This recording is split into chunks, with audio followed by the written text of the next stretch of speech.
ঈমান কোথায় থাকে? কলবের ভিতরে, অন্তরের ভিতরে। ঈমান কোথায় থাকে? কলবের ভিতরে থাকে। আর লজ্জাও তার কাছাকাছি থাকে, কলবের কাছাকাছি থাকে। দুইটা আঙ্গুল যেমন পাশাপাশি থাকে, একটা থেকে আরেকটা বিচ্ছিন্ন করা যায় না, পাশাপাশি বসবাস। লজ্জা এবং ঈমান পাশাপাশি বসবাস করে। লজ্জা যত থাকে ঈমানের পাওয়ার তত বাড়ে। এটা লজ্জা, এটা হলো ঈমান। এই লজ্জা যত বাড়তে থাকবে ঈমানের পাওয়ার তত বাড়তে থাকবে। ঈমানের পাওয়ার যত বাড়বে জান্নাতে তার মর্যাদা তত বাড়তে থাকবে। নবীজি সাল্লাল্লাহু আলাইহি ওয়াসাল্লাম বলেন, পৃথিবীতে যত নবীর আগমন ঘটেছেন, ওই নবীদের কথা মানুষ যা জানতে পেরেছে এর ভিতরে একটা হলো, ইন্না মিম্মা আদরাকান নাসু মিন কালামিন নবুওয়াতিল উলা ইযা লাম তাস্তাহয়ি ফাসনা মা শিতা আও কামা ক্বালান নবিয়্যু আলাইহিস সালাতু ওয়াস সালাম। যখন তোমার লজ্জা থাকবে না, নির্লজ্জ হয়ে যাবা, তখন তুমি যা ইচ্ছা তাই করতে পারবা। এটা কার কথা? কার কথা? পৃথিবীর ভিতরে যত নবী এসেছেন, মিন কালামিন নবুওয়াতিল উলা, আগেকার যত নবী ছিল সমস্ত নবীরে বলেছে মানুষ নির্লজ্জ হয়ে গেলে তার দ্বারা সব কাজ করা সম্ভব। কোনো গুনার কাজ বাদ যাবে না, সবটাই সে করতে পারে। এজন্য সমস্ত নবীরা লজ্জাশীল ছিলেন। সমস্ত নবীরা কি ছিলেন? লজ্জাশীল ছিলেন। আল্লাহর নবী বলেন, আল ঈমানু বিদ'উ ওয়া সাব'উনা শু'বাতান ওয়া আফদালুহা কাওলু লা ইলাহা ইল্লাল্লাহ ওয়া আদনাহা ইমাতাতুল আযা আনিত তরিক। ঈমানের ৭৭, ঈমানের ৭৭-এর মতো শাখা আছে। আর এই শাখার ভিতরে সর্বোত্তম এবং সর্বশ্রেষ্ঠ শাখা হলো লা ইলাহা ইল্লাল্লাহ বলা। সমতল জমিনে যখন আমরা হাঁটি তখন এই লা ইলাহা ইল্লাল্লাহ বলা এটা সুন্নত।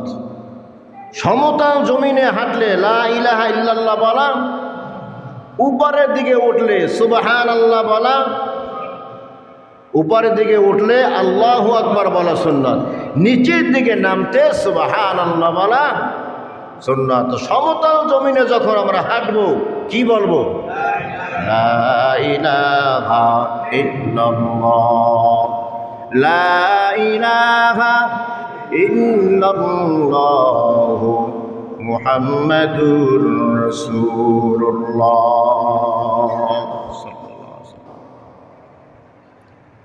লজ্জা এটা মানুষের সবচেয়ে বড় একটা গুণ। এই গুণের কারণে মানুষ অনেক দামি হয়ে যেতে পারে। আর নির্লজ্জ হওয়ার কারণে মানুষ অসম্মানী হয়ে যায়। পুরুষের সাথেও পুরুষের লজ্জা যদি না থাকে বেয়াদব হয়ে যায়। মুখের দিকে তাকায় তাকায় কথা বলে, বড় কথা এসে যায়, বেয়াদবি হয়ে যায়। ঠিক কিনা কান? এর জন্য লজ্জা ঈমানের অংশ বলা হয়েছে। লজ্জা কি? ঈমানের অংশ। আমার নবীজির ভিতরে কেমন লজ্জা ছিল? একটা বড় ধরনের সয়লাভ হয়েছিল মক্কায়। মক্কার দেয়াল ধসে যাওয়ার উপক্রম হয়ে গিয়েছিল। নেতৃবৃন্দ যারা আছেন তারা মনে করলেন এখন যদি দেয়াল সংস্কার করা না হয় দেয়াল ধসে পড়তে পারে। সবাই সিদ্ধান্ত নিল কাবার দেয়াল সংস্কার করা হবে, নতুনভাবে আবার করা হবে, মেরামত করা হবে। কি করব? পাহাড় থেকে বড় বড় পাথর এনে এরপরে মেরামত করে দিব। সবাই আসলো, সব নেতারা উলঙ্গ হইয়া পাহাড় থেকে পাথর আনতেছে। কি আনতেছে? কিভাবে? উলঙ্গ হইয়া একেবারে জন্মদিবসের পোশাক করিয়া সবাই পাথর আনতেছে। কেন ল্যাংটা হইল? পোশাক কেন গায়ে রাখলো না? এদের একটা ধারণা, এই পোশাক পইরা কত আকাম কুকাম না করি, কত গুনাহের কাজ করি, যেই পোশাক পরিয়া গুনাহের কাজ করি, আকাম কুকাম করি, ওই পোশাক দিয়ে আবার এই সম্মানিত ঘরের কাজ কিভাবে করি, এই জন্য পোশাক খুলে রাখছে। বুঝেন নাই? কত সুন্দর হাতের বুদ্ধি। তো কাবার সম্মানার্থে যদি তুমি পোশাক খোলো, কেন যেই এই পোশাক দিয়ে গুনার কাজ করছো, তাহলে যেই যন্ত্রপাতি দিয়ে গুনার কাজ করছো এটা খুললে পালালি তো আরো ভালো হয়, নাকি বলেন? বোঝেন নাই মনে? আল্লাহ আকবার। এরা হলো কুত্তা মার্কা ছবি। কি মার্কা ছবি? কথা খায় না। কুত্তা মার্কা বুজুর্গ বোঝেন? কুত্তা মার্কা বুজুর্গ হলো কুকুর এক পা উঠাইয়া এবারে দেয়ালের সাথে ঠেলে, নালে গাছের সাথে ঠেলে। বোঝেন নাই? একটু উঁচা জায়গা দেখছে, দেখবেন এখানে এক পাটা উঠাইয়া একটু ছেড়ে দিল, আবার আর এক দেয়ালের সামনে গিয়ে পাটি উঠাইয়া এখানে একটু ছেড়ে দিল। এ হলো কুকুরের স্বভাব। তা পা উঠায় কেন? কুকুর জানে আমার প্রস্রাব না পাক, এটা যদি আমার পায়ে লেগে যায় তোমার পা তো না পাক হয়ে যাবে। বুঝছেননি? কুকুর পা কখন উঠাইয়া প্রস্রাব করে? ইমাম আবু হানিফা রহমাতুল্লাহ গেছে, এক লোক গেছে, হুজুর কুকুর বালেগ হয় কখন? আবু হানিফা রহমাতুল্লাহ তো শান্তি গরম গিরে, কোরআন হাদিস এত বললাম, এত ঘাটলাম, এই কুকুর কখন বালেগ হয় এটা তো জানি না। তো আবু হানিফা রহমাতুল্লাহ দৌড়ে এক মুসির কাছে গেছে। মুসি বোঝেন তো?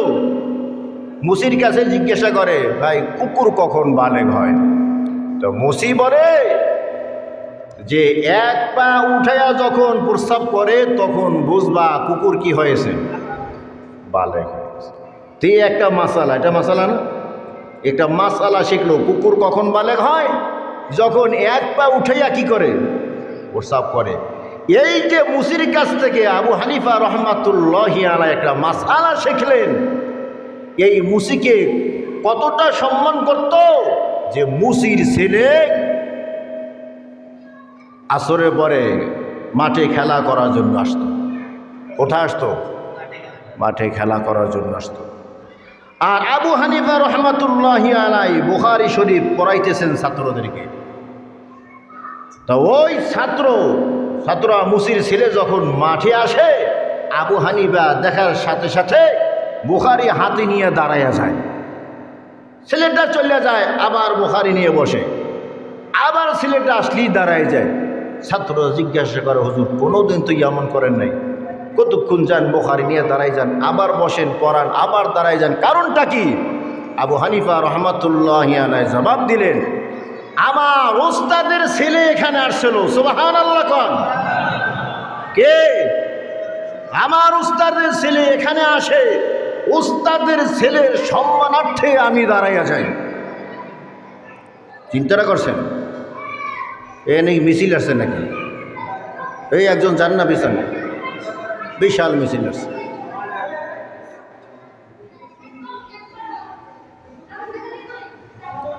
ওস্তাদের কত সম্মান আমাদের ভিতরে আসেনি?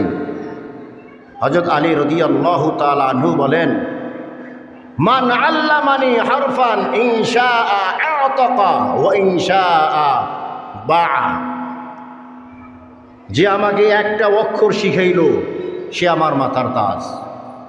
ইচ্ছা করলে আমাকে বিক্রি করতে পারে, আর সে চাইলে আমাকে তাকে আজীবন গোলাম হিসাবে রাখতে পারে। সুবহান। ওস্তাদের কত দাম! ওস্তাদ তো মক্কার এই বেঈমানেরা, এরা কুত্তা মার্কা বুজুর্গ। কুত্তা মার্কা বুজুর্গ কেন বললাম? যে কুকুরে এক পা উঁচু করিয়া প্রস্রাব করে, ওই প্রস্রাব কোনো পায়ে লেগে না যায়, তাহলে পা নাপাক হয়ে যাবে। পাকে হেফাজত করার জন্য সে এক পা উঁচু করে প্রস্রাব করে। এই কুকুর বুজুর্গ সাপ আবার যখন কারো বাড়ির ভিতরে ঢুকে তো দেখে বাচ্চা উঠানে পায়খানা করে রাখছে, তো বিসমিল্লা সারাই এক লোকমা, কথা কয় না। এ পা বাঁচাইলো কিসের থেকে? নাপাকির থেকে। পা নাপাকির থেকে বাঁচাইছে, মগার মুখ ঢাপা করে ফেলাইছে নাপাকি খাইয়া। আমাদের মধ্যে এমন কিছু বুজুর্গ আছে, আছে না? হ্যাঁ, সাইন নিতে যাইবেন, বান্ডিল লাগবো, বান্ডিল। রোজার মাস, তা রোজার মাস এখন তো ওই হাত দিয়া ওই ঘুষের টাকা ধরতে পারে না, কথা বোঝেন নাই? তো এই ঘুষের টাকা হাত দিয়ে ধরলে যদি হাত না হয়ে যায় তো ডরায় যাই না, এই খুলে দেয়, ওইখানে রাইখে যান, বোঝেন নাই মনে হয়? এই হাতে ধরে না টাকা, রমজান মাস হাত নাফাক হয়ে যাব গা। এই ঘুষের টাকা কীভাবে হাত দিয়ে ধরি রোজার মাসের ভিতরে।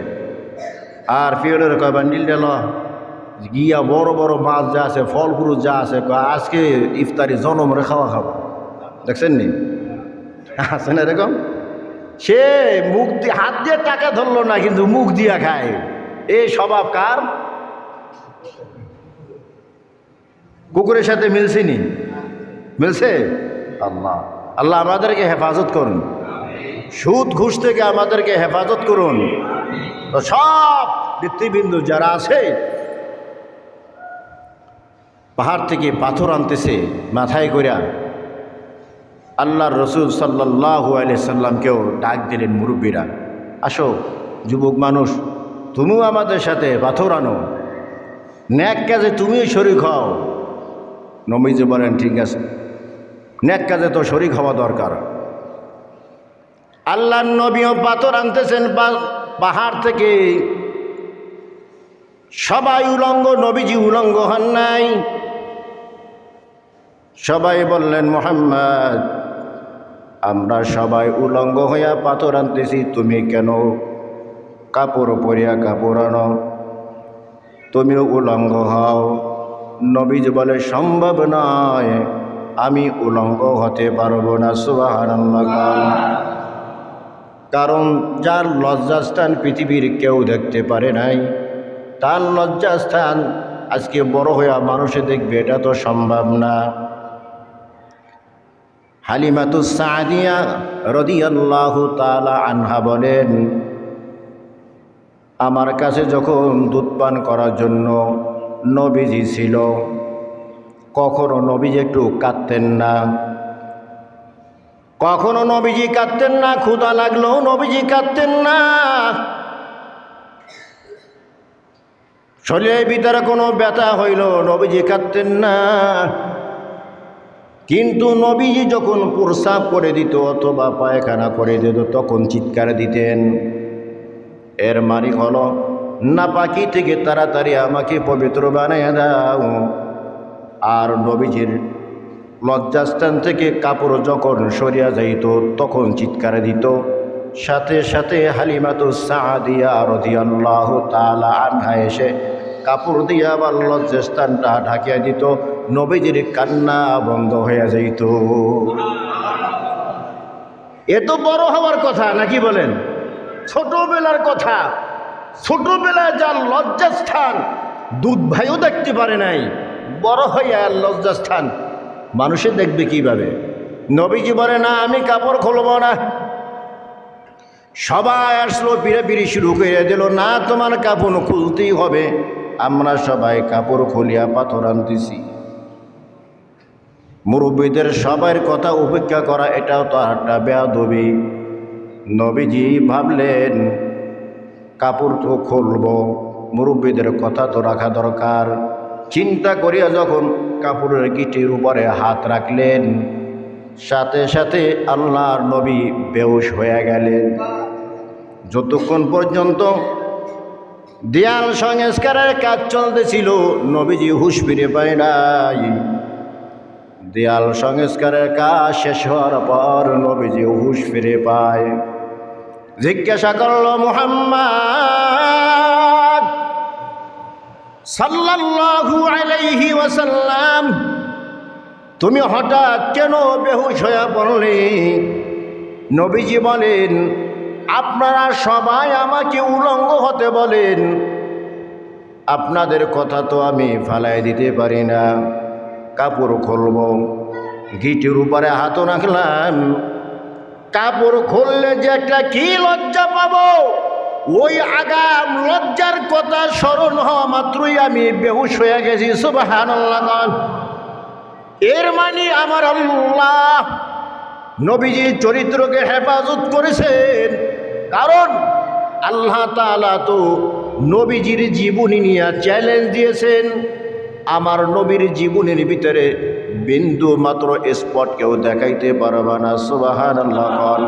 ফাকাদ লাবিস্তু ফীকুম উমরাম মিন ক্বাবলিহি আফালা তা'কিলুন। কেন নবী উলঙ্গ হন নাই? আল্লাহ তাআলা হয়তোবা জানিয়ে দিছেন, ও গো পয়গম্বর, তুমি তো নবী হইবা, উলঙ্গপনা বেহায়াপনার বিরুদ্ধে তুমি কথা বলবা।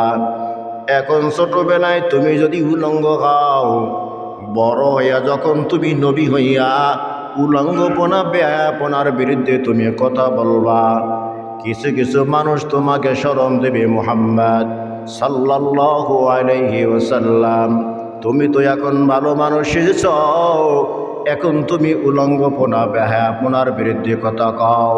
তুমিও তো একদিন উলঙ্গ হয়েছিলা, এমন খোঁটা যেন কেউ দিতে না পারে। এই জন্য আল্লাহ তাআলা কুদরতিভাবে আমার নবীর আখলাককে হেফাজত করেছে। আমার আল্লাহ চ্যালেঞ্জ দিয়েছে, চ্যালেঞ্জ নবীর জীবনী নিয়ে চ্যালেঞ্জ দিয়েছেন। পারলে কেউ একটু উলঙ্গপনা বেহায়াপনা আমার নবীর চরিত্রের ভিতরে সামান্য ড্রেস পরে দেখাও। কেউ দেখাইতে পারে নাই। সুবহানাল্লাহ। জোরে কর। যুবকেরা গান বাজনা একটু বেশি শোনে না কম? হ্যাঁ, ইয়ারফোন তো কানের ভিতরে লাগায়া লাগায়া ঘুমায়। নবী যুবক বয়সে উপনীত হইলেন, বিবাহের বাড়ির ভিতরে গান বাজনা শুরু হয়ে গেছে। আমাদের সমাজও বিবাহের বাড়িতে গান বাজনা হয় কি হয় না? আরো জোরে কান। গান বাজনা শুরু হইলে রহমত নাজিল হয় নাকি গজব নাজিল হয়? বুঝা কইছেন তো? এই বিবাহের ভিতরে রহমত বেশি দরকার নাকি কম দরকার? বেশি কেন দরকার? অনেক দূর থেকে একটা মেয়ে আসতেছে, অথবা অনেক দূর থেকে একটা ছেলে আসতেছে। অপরিচিত দুইজন ছেলে মেয়ের এখানে মিলন হবে। এই মিলন হওয়ার জন্য আল্লাহ তাআলার রহমত বেশি দরকার না কম দরকার? কিন্তু আমরা তো রহমত উঠাই দিই গান বাজনা করিয়া। কথা কন ঠিক কিনা? এই গান বাজনা করার কারণে এই দম্পতির ভিতরে রহমত বর্ষিত হবে না গজব? এই জন্যই দেখা যায় কিছুদিন পরই দ্বন্দ্ব লেগে যায়। কথা কয় না? আরো জোরে। আমরা বিবাহ শাদীর ভিতরে গান বাজনা করব? আপনারা কারা ইনশাল্লাহ করছে জানেন? যারা ছেলে নাই মেয়ে নাই, বিয়া টিয়া সব শেষ, কিন্তু যাদের আছে এরা কয় নাই। বেজার আছে তো সামনে। ইনশাল্লাহ বলেন, আমরা বিবাহের অনুষ্ঠানে গান বাদ্য করবো না ইনশাআল্লাহ। আল্লাহ কবুল করুক, আমিন কন। তো বন্ধুরা আসলো মুহাম্মদ সাল্লাল্লাহু আলাইহি সাল্লাম, অমুক বাড়ির ভিতরে বিবাহ শাদী, সারা রাত নাচ হবে, গান হবে, ডান্স হবে, চলো একটু আনন্দ উপভোগ করে আসি। নবী ধমক দিয়ে আরে বেকুব, খানের ভিতরে নিয়ে আনন্দ আছে? আল্লাহু আকবার কর। এই ডান্স দেখার ভিতরে কি আনন্দ আসেনি? বলে হ্যাঁ মোহাম্মদ, বোঝো না তুমি। আমার নবী কই আমি বুঝি না, তোরা বোঝোস। হ্যাঁ, শক্ত করে ধরছে, না তোর বুঝ হোক আর না হোক, আজকে যাইতে হবে। আমরা সারা রাত ওখানে গান শুনবো, নাচ দেখবো, ড্যান্স দেখবো। নাউজুবিল্লাহ কান। শক্ত করে যখন ধরছে তো ওয়াদা না দিয়া তো আর পারে না। ঠিক আছে দোস্ত, তোমরা এখন যাও, আমি রাতে তোমাদের সাথে দেখা করব। কখন? রাতে তোমাদের সাথে দেখা করব, তোমরা এখন যাও। তো রাত হয়ে গেল, সব যুবকেরা বিয়া বাড়িতে হাজির। এ নাচ শুরু হয়েছে, গান শুরু হয়ে গেছে, ড্যান্স শুরু, ঢোল বাদ্য চলতেছে। কিন্তু তাকে দেখে কি নাই? কে নাই? মুহাম্মদ নাই। কিরে মুহাম্মদ নাই কেন? এখন নাচ ভালো লাগে না, ড্যান্স ভালো লাগে না, কে নাই? বন্ধু মুহাম্মদ নাই। আল্লাহু আকবার কান। বন্ধু মুহাম্মদ নাই, এখন ভালো লাগে না।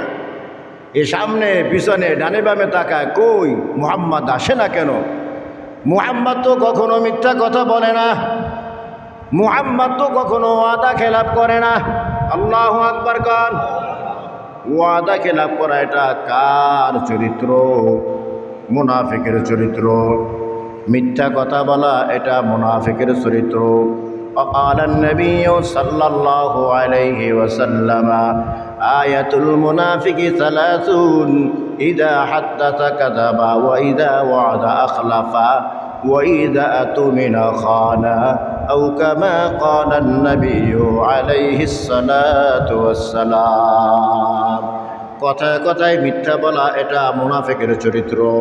ওয়াদা বরখেলাপ করা এটা মুনাফিকের চরিত্র। আমানতের খেয়ানত করা এটা মুনাফিকের চরিত্র। চিন্তা করে দেখেন এই সমস্ত গুণ আপনার আমার ভিতরে আছে কি নাই? যদি থাকে মোমেন হইতে পারি নাই, মুনাফিক। যদি থাকে মোমেন হইতে পারি নাই, মুনাফিক। কথা হয় না কি? মুনাফিক। মুনাফিকের চরিত্র কয়টা বলছি? মিথ্যা বলা, ওয়াদা খেলাপ করা, আর আমানতের খেয়ানত করা। এই তিনটা চরিত্র কার? মিথ্যা বলেন, মুনাফিকের কিছু চরিত্র আপনার ভিতরে আসছে।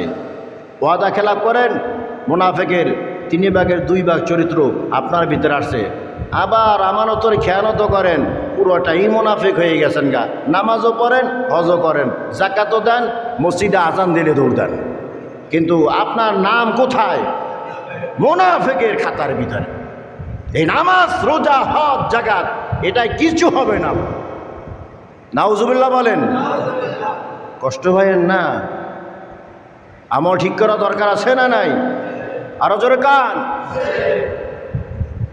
যুবকেরা ডানে বামে তাকায়, কিরে মুহাম্মদ কয়? সারা রাত গান বাদ্য চলল। যুবকেরা গান বাদ্য শুনিয়া ফজরের সময় যখন যার যার বাড়ির দিকে রওনা হয়েছে, দেখি একটা গাছের নিচে নবীজি শুয়ে আছে, একেবারে অচেতন ঘুম। মাথায় হাত দিলেন, হাত ধরে টান দিলেন, মুহাম্মদ ওঠো, তাড়াতাড়ি ওঠো। এখানে কেন? তোমার তো থাকার কথা ছিল কোথায়? বিয়ে বাড়িতে। তুমি এখানে কেন? কেন দোস্ত তুমি যাইলা না? আমার নবী বলে, বন্ধুরা কুমন্ত্রণা করিও না, তোমাদের সাথে ওয়াদা দিয়েছিলাম, ওয়াদা রক্ষা করার জন্য আমি রওনা হয়েছি। যতই আমি সামনে দেখি আগাই, ততই দেখি আমার শরীরটা ভার হয়ে আসতেছে। আল্লাহু আকবার বল। আমার হাঁটার গতি স্লো হয়ে যাইতেছে। হাঁটতে হাঁটতে যখন এই গাছের কিনারে আসলাম, আর সামনে অগ্রসর হইতে পারি না, শরীর একেবারে দুর্বল, আর শরীরটা ভার হয়ে গেল, সহ্য করতে পারি না, গাছের নিচে বসে গেছি। বসার পরে গাছের নিচে শুয়ে গেলাম। শোয়ার সাথে সাথে আমার চোখের ভিতরে ঘুম এসে গেল। সে এক অসচেতন ঘুম। সারা রাত কিভাবে পার হয়ে গেল আমি মোটেও টের পাই নাই। তোমরা যদি ঘুম থেকে না জাগাইতে, তাহলে আরো যে কত ঘুমাইতাম জানি না। ও বন্ধুরা, আমার উপরে কুমন্তব্য করিও না। সুবহানাল্লাহ। আল্লাহ তাআলা কুদরতি ভাবে ইবাদত করেছেন।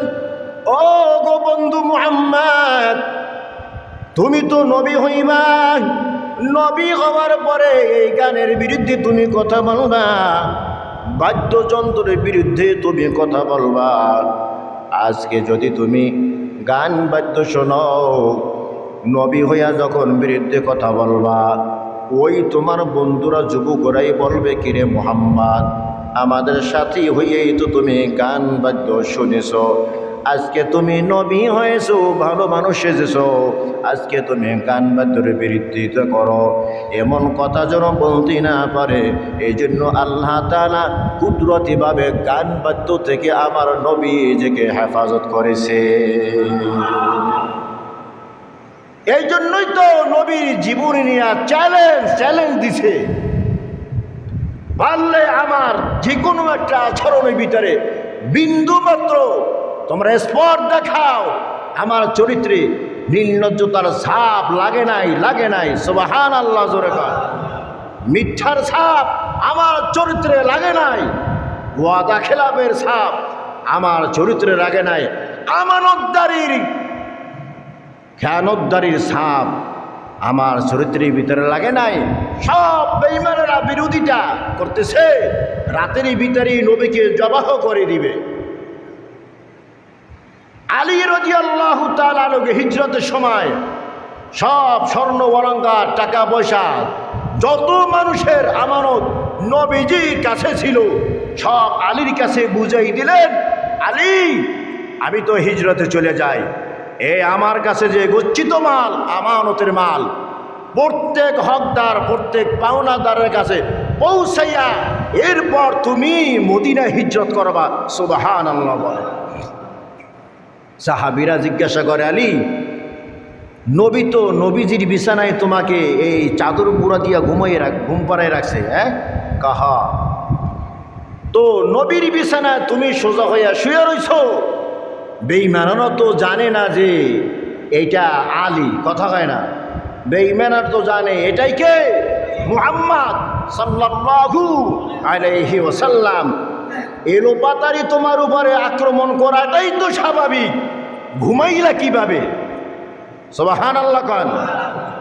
আলী বলে, আজকে রাতের মতো ঘুম, আরামের ঘুম অতীতে আর কখনো আমার হয় নাই। সুবহানাল্লাহ জোরে খান। বলে কিভাবে? বলে নিঃশ্বাসের কি নাই, জোরে আওয়াজ দিয়ে কান মিয়া, নিঃশ্বাসের কি নাই, বিশ্বাস নাই, যে কোনো মুহূর্তে আজরাইল হাজির হয়ে যাইতে পারে। কিন্তু আজকে আমি একেবারে স্থির ছিলাম, আজ রাতে আমার মরণ হবে না, মদিনায় যাওয়ার আগ পর্যন্ত আমার মরণ হবে না। সুবহানাল্লাহ কন। আজরাইল আমার কাছে আসবে না। কেন নিশ্চিত হয়েছি? এই কথায় নিশ্চিত হয়েছি, আমার নবী বলেছেন যত পাওনাদার আছে প্রত্যেকের কাছে এই হকগুলা পৌঁছেই দিবা। গচ্ছিত মাল আমি তোমার কাছে আমানত রাখলাম, সবার কাছে পৌঁছেয়া এরপরে তুমি নিরাপদে মদিনায় হিজরত করবা। সুবহানাল্লাহ বলেন। তাহলে এটার দ্বারাই আমি বুঝে নিলাম মদিনায় যাওয়ার আগ পর্যন্ত আমার মরণ হবে না। সুবহানাল্লাহ বলেন। তো এমন একটা নিশ্চিত গ্যারান্টি পাওয়ার পরে আরামে ঘুম হইবে না কেন? দেখছেন আমানতদারি কাকে বলে? আর আপনার আমার কাছে যদি কেউ টাকা ঋণ দেয়, ঋণ ঘুরাইতে ঘুরাইতে জোতা শেষ। হুজুর কালকে, পরশুদিন, আগামী সপ্তাহ, আগামী মাসে, দেখেন আপনি আপনার ইমান কোন জায়গায় নিয়ে পৌঁছেছে। বলে হুজুর পারি না, এই জন্যই তো বারবার বলতেছি। তাহলে আইয়া মাফ চাইতে হইবে, ভুল হয়ে গেছে গা, আমি তো হুজুর আমি পারি না, দোস্ত আমি পারি না, আমার আর কিছুদিন সময় দাও, আয়েশা বলতে হবে। কর্জে হাসানা উঠে গেছে। কর্জে হাসানা বোঝেন? সুদমুক্ত ঋণ, এটা উঠে গেছে। কেন উঠে গেছে? এই 5,000 টাকা দিলে 5 বছর ঘুরতে হয়। চরিত্র আমাদের এতটা ভালো, আমি দিলাম আপনাকে, আপনার বিপদ দূর হওয়ার জন্য 5,000 টাকা দিলাম, এখন আমার 5 বছর ঘুরতে হয়। এখন আপনাকে দেখলে আমার শরমও লাগে, কেন বারবার চাইতো, আপনি দেন না। এখন আপনি আমাকে শরম পাইবেন কি? আমি আপনাকে দেখলে শরম পাই, কথা হয় না? চরিত্র আমাদের কত ভালো। লজ্জা হলো ঈমানের অংশ। وقال النبي صلى الله عليه وسلم الحياء من الإيمان والإيمان في الجنة। লজ্জা হলো ঈমানের অংশ, আর এই লজ্জাকারী ব্যক্তি ঈমানদার ব্যক্তি হবে জান্নাতের মেহমান। সুবহানাল্লাহ। ঈমান কোথায় থাকে? কলবের ভিতরে, অন্তরের ভিতরে। ঈমান কোথায় থাকে? কলবের ভিতরে থাকে। আর লজ্জাও তার কাছাকাছি থাকে, কলবের কাছাকাছি থাকে। দুইটা আঙ্গুল যেমন পাশাপাশি থাকে, একটা থেকে আরেকটা বিচ্ছিন্ন করা যায় না, পাশাপাশি বসবাস। লজ্জা এবং ঈমান পাশাপাশি বসবাস করে। লজ্জা যত থাকে ঈমানের পাওয়ার তত বাড়ে। এটা লজ্জা, এটা হলো ঈমান। এই লজ্জা যত বাড়তে থাকবে ঈমানের পাওয়ার তত বাড়তে থাকবে। ঈমানের পাওয়ার যত বাড়বে জান্নাতে তার মর্যাদা তত বাড়তে থাকবে। ওয়াল বাযাউল জাফা ওয়াল জাফাউ ফিন্নার। লজ্জাহীনতা হলো নির্লজ্জতা হলো অত্যাচার, আর অত্যাচারী ঠিকানা হলো জাহান্নাম। মোট কথা হলো লজ্জা আপনার ভিতরে থাকবে, ঠিকানা হবে জান্নাত। নির্লজ্জতা থাকবে তো ঠিকানা হবে কোথায়? জাহান্নাম। নির্লজ্জতা থাকবে, ঠিকানা হবে জাহান্নাম। লজ্জা গুণ থাকবে, ঠিকানা হবে কোথায়? লজ্জা 4 প্রকার। লজ্জা কয় প্রকার? কথা হয় না। লজ্জা 4 প্রকার।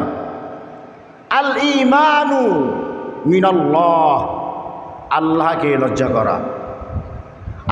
আল হায়াউ মিনাল্লাহ, আল্লাহকে লজ্জা করা। আল হায়াউ মিনাল মালাইকা, ফেরেশতাদেরকে লজ্জা করা। আল হায়াউ মিনান নাস, মানুষদেরকে লজ্জা করা। আল হায়াউ মিনান নাফস, নিজেকে লজ্জা করা। লজ্জা কত প্রকার? 4 প্রকার। আল হায়াউ মিনাল্লাহ, আল্লাহকে লজ্জা করা। গুনাহ করতে যাব তো ভাবতে থাকবো আলাম ইয়ালাম বিআন্নাল্লাহা ইয়ারা। গুনাহ যখন করে আল্লাহ তাআলা বলেন আলাম ইয়ালাম বিআন্নাল্লাহা ইয়ারা। সে কি জানে না যা করতেছে কে দেখতেছে? কে দেখতেছে? আল্লাহ। তো আল্লাহর লজ্জায় গুনাহ ছেড়ে দেওয়া, আল্লাহর লজ্জায় গুনাহ ছেড়ে দেওয়া। আল্লাহকে লজ্জা পাওয়ার আবার 4টা অর্থ। কয়টা অর্থ? আল্লাহকে লজ্জা পাওয়ার অর্থ কয়টা? 4টা অর্থ। 1 নম্বর হলো মাথা এবং মাথার আশপাশ সমস্ত অঙ্গকে গুনাহ থেকে হেফাজত করা। মাথা, আশপাশে আছে চোখ, আশপাশে আছে কান, আশপাশে আছে জবান, আশপাশে আছে হাত। এই অঙ্গগুলোকে গুনাহ থেকে হেফাজত করা, এটা আল্লাহকে লজ্জা পাওয়ার একটা অর্থ, 1 নম্বর অর্থ। আল্লাহকে লজ্জা পাওয়ার 2 নম্বর অর্থ হলো এই পেট থেকে, পেটের আশপাশে যে অঙ্গ আছে সেই অঙ্গকে গুনাহ থেকে হেফাজত করা, এটা হলো আল্লাহকে লজ্জা পাওয়ার 2 নম্বর অর্থ। তো পেটের আশেপাশে আছে পা, আছে যৌনাঙ্গ, এগুলোকে গুনাহ থেকে হেফাজত করা, এটা হলো আল্লাহকে লজ্জা পাওয়ার 2 নম্বর অর্থ। 3 নম্বর অর্থ হলো যে আমার মরণ হবে, মরণ, এই মরণের কথা স্মরণ করা। মরণের কথা যখন স্মরণ হবে তখন যে কোনো কাজ করতে লজ্জা পাবে। আর 4 নম্বর হলো যে আমার এই যে দেহ, এই দেহতে পচে গলে যাবে। জিন্দা থাকতে যদি আমার হাতটা বসে যায় সমাজে আমি যাইতে পারবো না। জিন্দা থাকতে যদি আমার ঘাড়ের ভিতরে ঘা হয়ে যায়, এই ঘা নিয়ে সমাজে যাইতে পারবো না। জিন্দা অবস্থায় যদি আমার একটা পায়ের ভিতরে পচন লাগে তো আমি সমাজে যাইতে পারবো না। এই কথাটা স্মরণ রাখা যে আমার এই দেহ তো পচে গলে যাবে, তো এই পচা গলা দেহটা নিয়ে আল্লাহ তাআলার সামনে আমি কিভাবে দাঁড়াবো? এই স্মরণটা করা। যারা খাঁটি আল্লাহর গোলাম হবে তাদের দেহ পচবে না। সুবহানাল্লাহ জোরে কান। আপনারা ইউটিউবে ফেসবুকেও দেখেছেন, এই যে কুড়িগ্রামের ঘুঘু মুন্সি, এর নাম হলো বসিরউদ্দিন। ঘুঘু মুন্সি 40 বছর কবরে থাকার পরেও স্বপ্নে দেখা ইমাম সাহেবকে, আমাকে এখান থেকে সরান, যমুনা নদীতে আমাকে লইয়া যেতেছে, আমার কবর অর্ধেক ভেঙে গেছে। ইমাম সাহেব লোকজন নিয়ে সকালবেলা যমুনা নদীর তীরে দিয়ে গিয়া দেখে ওনার লাশ অর্ধেক বাইর হয়ে গেছে। 40 বছর আগে যেভাবে ওনাকে দাফন দেওয়া হয়েছিল ওই কাপড় সাদা এখন আছে। সুবহানাল্লাহ বলে। আল্লাহর ওলিদের লাশ পচে না। আর আল্লাহর ওলি এমনি এমনি হয় নাই, নাম হয়েছে বসিরউদ্দিন। ডাকতো মানুষে ঘুঘু মুন্সি। কি ডাকতো? গুনগুন করতো সারাক্ষণ, লা ইলাহা ইল্লাল্লাহ, লা ইলাহা ইল্লাল্লাহ, লা ইলাহা ইল্লাল্লাহ, লা ইলাহা ইল্লাল্লাহ মুহাম্মাদুর রাসূলুল্লাহ। সারাক্ষণ এই জিকির জবানে থাকতো, গুনগুন গুনগুন করতে করতে এই জিকিরই চালাইতো সারাক্ষণ। এই জন্য মানুষকে তাকে ঘুঘু মুন্সি ডাকতো। আজকে মরার পরও 40 বছর পরও তার লাশ পচে নাই। লাশ পচবো তো দূরের কথা, ওই যে কম দামিয়া কাপড় দিয়া, সাদা কাপড় দিয়া প্যাকেট বানাইছে, কাপড়টা পরতো ময়লা হয় নাই। সুবহানাল্লাহ। তো এই চিন্তা করা, দেহ বসে গেলে উঠবো কীভাবে আল্লাহর সামনে?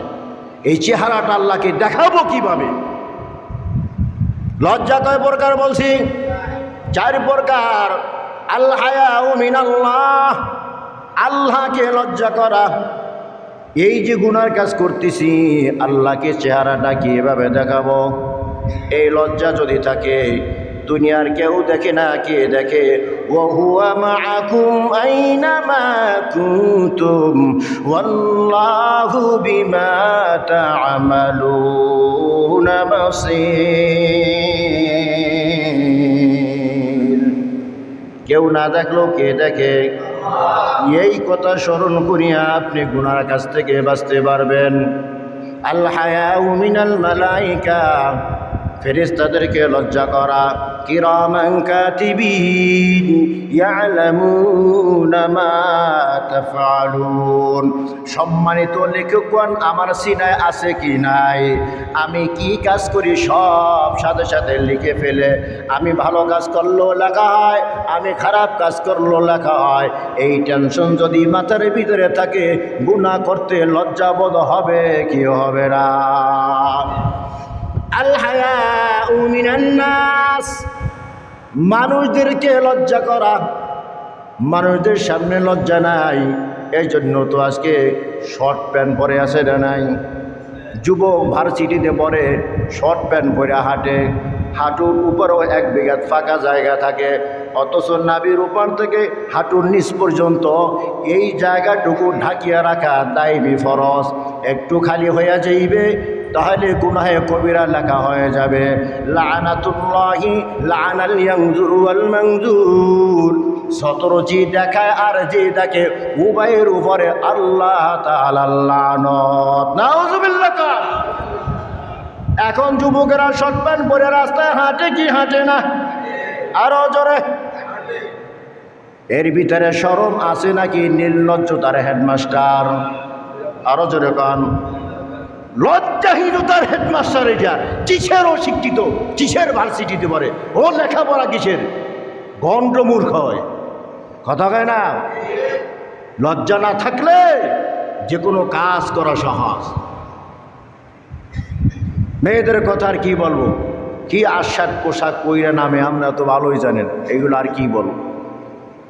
লজ্জাহীনতা, মানুষকে লজ্জা পাওয়া। হ্যাঁ, আমি এই পোশাক পরিয়া বাইরে নামবো কিভাবে? মুরব্বী সামনে পড়িয়ে যাইব, আরে আলে মোলামা সামনে পড়িয়ে যাব, দেখলে আমাকে কি বলবে?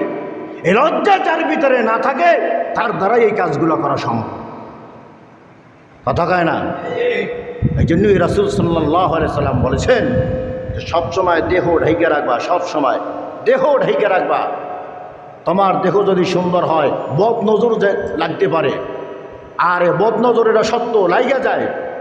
জাফর রাদিয়াল্লাহু তাআলা আনহুর কয়েকটা ছেলে মেয়ে কঙ্কাল হয়ে গেছে। জাফর রাদিয়াল্লাহু তাআলা আনহুর স্ত্রী নবীজির সামনে নিয়ে গেছে, ইয়া রাসূলুল্লাহ, শুধু শুকাই যায়। নবীজি বলে বদ নজর লাগার কারণে সব কঙ্কাল হয়ে যাইতেছে। বদ নজর, এজন্য দেহ ঢাইকা রাখা। কেউ আছে লুঙ্গি একটা পরে, প্যান্ট একটা পরে, গেঞ্জি গুঞ্জি গায়ের ভিতরে কিছুই নাই, রাস্তায় নামে আসে না নাই? এটা হারাম হালাল এটা পরে, এটা একটা নির্লজ্জতার পরিচয়। আপনার দেহ কাউকে দেখাবেন না, এখানে ইমান থাকে, এ দেহটা ঢাইকা রাখবেন। এজন্য কওমি মাদ্রাসার ছাত্ররা সেন্টু গেঞ্জি কখনো পরে না, কারণ এই সিনাটিনা সব উদম থাকে, লজ্জা পায়। লজ্জা ইমানের অঙ্গ। আল ইমানু আল হায়াউ মিনাল ইমান ওয়াল ইমানু ফিল জান্নাত। এই জন্য আমরা সবসময় অন্তত একটা গেঞ্জি গায়ে দিয়ে রাখবো। কি গায়ে দিয়ে রাখবো? গেঞ্জি গায়ে দিয়ে রাখবো। আল হায়াউ মিনান নফস, নিজেকে শরম করা। রুমের ভিতরে আসি উলঙ্গ হয়ে দাঁড়াই রইলাম না, এখানে নেককার জিন্নাতের আছে, এখানে রহমতের ফেরেশতার আছে। প্রত্যেকটা মানুষের সাথে ফেরেশতা থাকে, পাহারাদার থাকে প্রত্যেকটা মানুষের সাথে। ছোট মশারির ছিদ্র ভিতরে ছোট ছিদ্র দিয়া মশা ঢুইকা আপনাকে সাইজ করে। নাকের ছিদ্র কি ওই মশারি চেয়ে ছোট না বড়? কানের ছিদ্র কি মশারি চেয়ে ছোট না বড়? আজ পর্যন্ত নাকের ছিদ্র দিয়া মশা ঢোকে নাই, কানের ছিদ্র দিয়া মশা ঢোকে নাই। হা করে ঘুমাই আছেন, হার ভিতরে মশা ঢোকে নাই, ফেরেশতারা পাহারাদারি করতেছে। আপনি একা মনে করে ল্যাংটা হন কিভাবে? বোঝেন নাই মনে হয়? আল্লাহ আল্লাহ। তাহলে লজ্জা কয় প্রকার? এক নাম্বার আল হায়াউ মিনাল্লাহ, আল্লাহকে লজ্জা করা। দুই নম্বর আল হায়াউ মিনাল মালাইকা, ফেরেশতাদেরকে লজ্জা করা। তিন নম্বর আল হায়াউ মিনান নাস, মানুষদেরকে লজ্জা করা। চার নম্বর আল হায়াউ মিনান নাফস, নিজেকে লজ্জা করা। চারটা আমল যদি করতে পারেন, পৃথিবীতে যত নবী এসেছেন, কান খাড়া করে, চারটা আমল যদি করতে পারেন, পৃথিবীর ভিতরে যত নবী এসেছেন সমস্ত নবীর সুন্নাত আদায় হয়ে যাবে। কয় আমল? চার আমল। পৃথিবীর ভিতরে যত নবী ছিল সমস্ত নবীদের এক নম্বর সুন্নাত ছিল আল হায়া, লজ্জা ছিল তা। দুই নম্বর সুন্নাত ছিল ওয়াত্তাআত্তুরু, সুগন্ধি ব্যবহার করা। কি ব্যবহার করা? এ পকেটে সুগন্ধি রাখবেন, এই আতরের শিশি রাখবেন। আতর কিছু কিছু মুসল্লিরা আইসা অভিযোগ দেয়, অভিযোগ মুসল্লিদের লাগবে। তা আমিও তো মাঝে মাঝে বিভিন্ন জায়গায় মুসল্লি হই, কি পাড়া ছাগলের গন্ধ যে আসে, আতরও দেয় না, যে মনে কোনোদিন পাউডারও দেয় না। ওগুলোর নিচ থেকে যে কত সুগেরা নাই, নাউজুবিল্লাহ কন। আতর ব্যবহার করবেন, নবীদের সব নবীদের সুন্নাত। মস্তিষ্ক ভালো থাকে, ব্রেন ভালো থাকে আতর ব্যবহার করলে। সুবহানাল্লাহ বলেন। সমস্ত নবীদের কয়টা সুন্নাত? চারটা সুন্নাত যদি পালন করতে পারেন, পৃথিবীর সমস্ত নবীদের সুন্নাত আদায় হয়ে যাবে। এক নম্বরে হলো আল হায়া, ও লজ্জাশীলতা, প্রত্যেকটা কাজের ভিতরে লজ্জা। দুই নম্বরে হলো ওয়াত্তাআত্তুর, সুগন্ধি আতর ব্যবহার করা। তিন নম্বরে হলো আন-নিকাহু, বিবাহ করা। চার নম্বরে হলো আসওয়াকু, মেসওয়াক করা। কয়টা? চারটা। এক নম্বরে লজ্জা, সমস্ত নবীদের সুন্নাত। দুই নম্বর সুগন্ধি ব্যবহার করা। তিন নম্বর বিবাহ করা। চার নম্বরে কি করা? মেসওয়াক করা। আল্লাহ তাআলা এই আমলগুলো আমাদেরকে যথাযথভাবে করার তৌফিক দান করুন। ওয়া আখিরু দাওয়ানা আলহামদুলিল্লাহি রাব্বিল আলামিন।